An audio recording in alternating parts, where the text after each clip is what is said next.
Hello, I'm Callum. I'm a Senior Art Director at Random42, which is a medical visualization company which is based in London in Soho. I'm here as part of Cebas' Have Your Say to answer a few questions. So the first question we've got is, what have I been up to? So about a year ago we did a testimonial for Cebas.com and followed that with a tutorial where I showed how we use TP at Random42 to sort of replicate a lot of body systems and how specifically we could use it to do like a blood vessel effect. So obviously we've been working on a lot of things at the company. We've got a few to show off today. So the first one we've got is a tumor growth system. So what we've got here is we've got some cancerous cells which are dividing and proliferating, and they release signaling particles out, and they travel to the blood vessel and kind of trick the blood vessel into growing new vessels. So these capillaries grow around the tumour, which obviously supply it and then causes the tumour to multiply and grow further. So there's quite a few sort of iterations on this.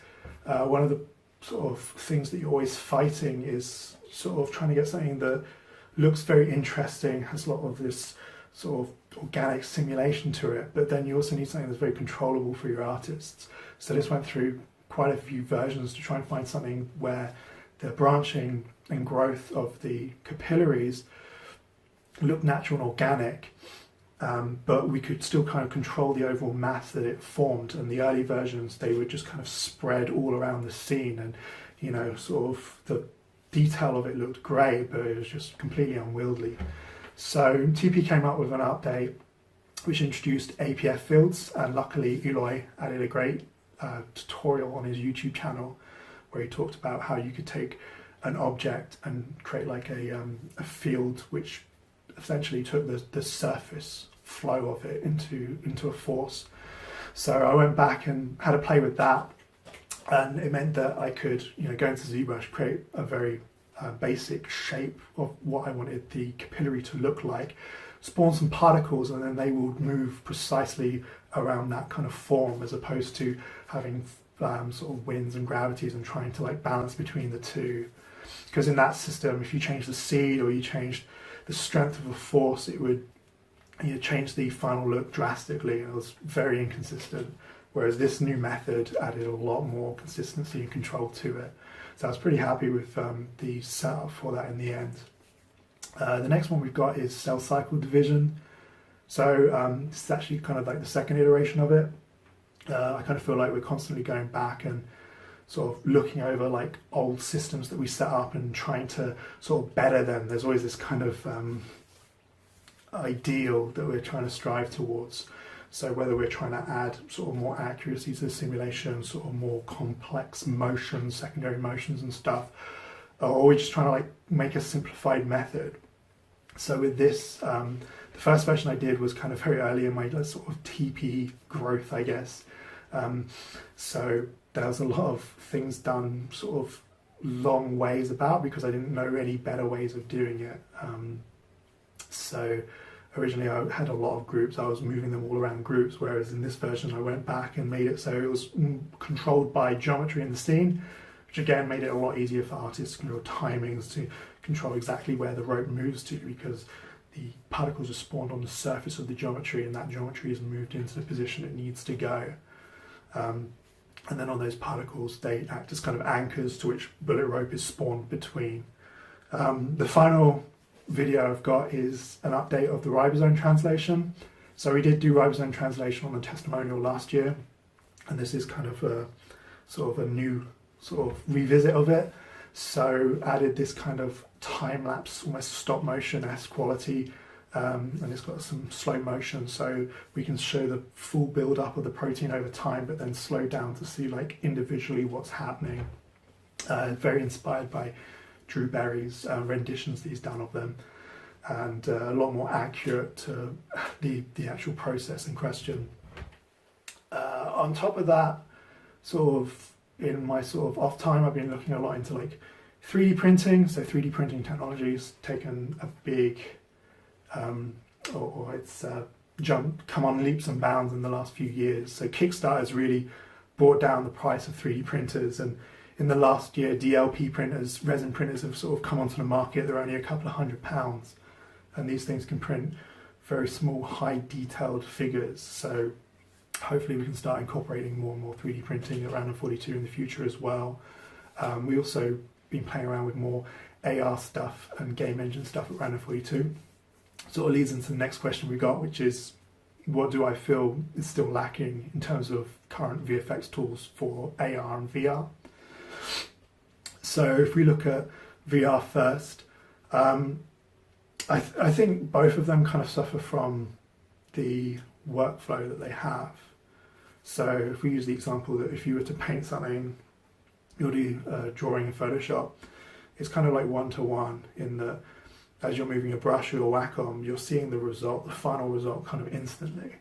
When you move into like a 3D workspace, there's a bit more in the middle. So you can model something in 3ds Max, light it and everything, but until you render it and then composite it, you're not really seeing your final result.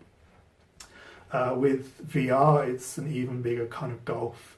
So you're working with something in a 3D viewport, you then have to render it and take it into a headset before you even see how it feels as the final output.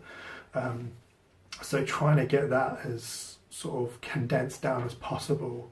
And you see like tools that come around, so I think like sort of Substance Painter has kind of revolutionized texturing, because all of a sudden people could do like one-to-one texturing, and you've seen like the I guess quality of texturing work just kind of skyrocket as a result. And I kind of feel like if this could be sorted out, you'd be able to get like much quicker turnaround and iteration on your stuff, and find that you're getting much better quality output as a result.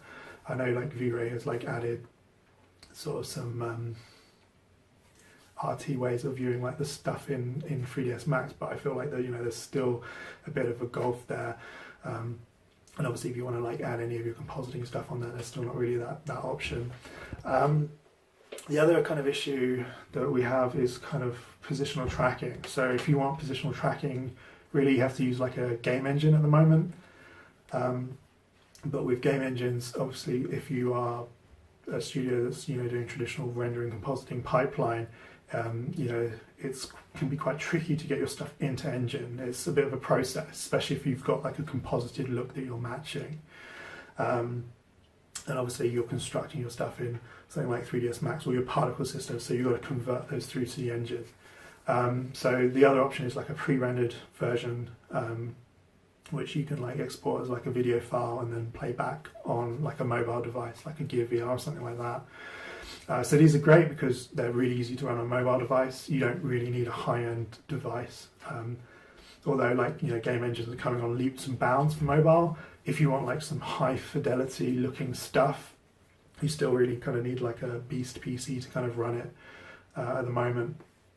So there are like some solutions that sort of started to come online for how you could do like a pre-rendered that has positional tracking, but with like sort of video and stuff, I don't think it's quite there yet. So hopefully in a few years, as sort of like more sort of progress is being made, hopefully that will sort of streamline right down. With AR, obviously game engines are like growing all the time. They're doing incredible things year on year. But for us, again, because we're mostly sort of working out of 3ds Max, it's just getting it into engine. So if you have animations that have change in topology, so if you're doing fluidy kind of things, it can be tricky to get it into an engine. So there is like Alembic import for like the engines, but for the most part they don't work on mobile. So then we're having to use OBJ sequences to get them in. And also like obviously if you've got like a lot of particles or you're instancing a lot of geometry, it's kind of hard to get that into an engine unless you like instance it within the engine. So there are workarounds, but they're all kind of like slightly different ways. So there's like a way for getting vertex animation and a way for getting just transformations, move, rotate, scale, a way for getting change topology, but there's not like a unified method. It does look like there are, again, some people playing around with ways of getting from Max to Unity or Max to Unreal, and hopefully in a few years they'll sort of like really nail down. ArcViz is doing it, but ArcViz kind of has, I guess, the luxury of a lot of it's kind of like static stuff, whereas we're doing a lot of sort of a lot of animation, a lot of movement, a lot of vertex animation, so noisy surfaces. We're using a lot of subsurface shaders, so recreating our shaders is also kind of a challenge, trying to get our V-Ray looks inside an engine, whether we have to bake it or try and match it somehow.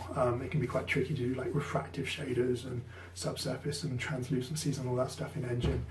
But again, this technology is coming on every year, so I think in like a few years this will be greatly improved. So that's it for me.